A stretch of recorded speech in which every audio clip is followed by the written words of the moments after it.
Hi, I'm John Bongiovanni. I'm in charge of sailing instruction here at the Cal Sailing Club in Berkeley, California. Cal Sailing Club is unique in the dinghy sailing community in that we have an anchor on almost all of our dinghies. The reason for this is out here in the summer, it's blowing 15 to 25 from the west to the southwest every single day. If you capsize and cannot get the boat up, you'll end up on the rocks, and that's what the anchor is designed to prevent. I'm going to use this keelboat model to show what happens in a capsize. We'll assume the wind is coming in this direction. So in the common case of a capsize to leeward, as you bring the boat up, the wind blowing on the mainsail is trying to push it back down, making the recovery harder. More difficult is a capsize to windward, where as you're bringing it up, the wind is blowing it over on top of you. If you anchor the boat, after you play the anchor line out, the boat's going to get pulled head to wind like this. Now, the force of the wind on the sail is doing very little because the sail is free to run and there's no force generated, so the recovery after a capsize is much easier. Let's take a look at the anchor system.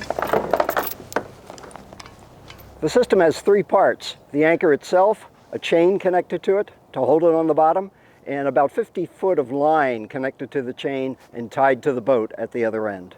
You should inspect the anchor carefully every time you go out. When you're capsized drifting toward the rocks is not the time to find a problem with the way the anchor is rigged. You want to make sure the anchors run correctly, that it's not going to deploy on its own, and that you know how to deploy it. So the anchor should run, the line from the chain should run under everything here, under the jib sheet and the furling line, over the tack bar, under the tack bar, and back to the bar that holds the mast up, secured to it.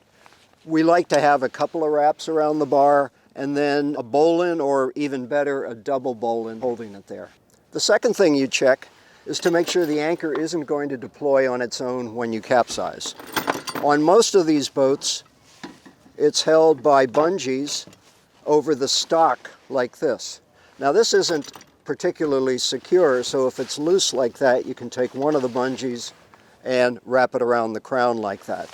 Then, starting with the chain, you're going to coil it and stuff it under the bungee. So now I know the anchor's rigged correctly, I know it's not going to deploy on its own, and I know how to deploy it myself. You deploy the anchor always on the same side of the boat that it's rigged. If you're capsized, it doesn't matter which side is down and which side is in the air, you always deploy it on the same side.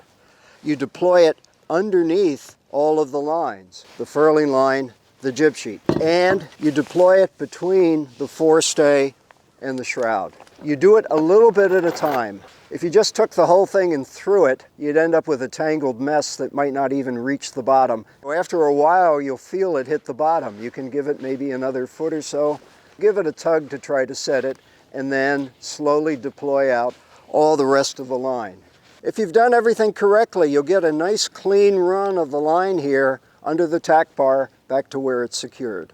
And the reason this is important is it allows you to retrieve most of the line and the anchor from behind the mast. Balance is more critical if you go forward of the mast. If you have to do it, and you will for the final portion of retrieving the anchor in any event, you just have to be more careful not to capsize the boat. This is how you anchor one of our dinghies. We did it on a Quest, and you should be aware that some of the boats, especially the JY15, are a little bit different. So you want to make sure to talk to somebody who knows how to anchor it before you take one of those boats out. So that's anchoring, how and why it makes capsize recovery easy for you. And the question naturally arises, should I anchor every time I capsize, since it makes it easier? And the answer is no, because it does make it easier, but it's also a bit of effort to do, especially retrieving the anchor and especially in wind and wave. My personal rule is I'll try twice to get the boat up without the anchor. If I can't get it up on the second try, no matter how close I think I've come, the anchor's going down, making my life easier and keeping me away from the rocks.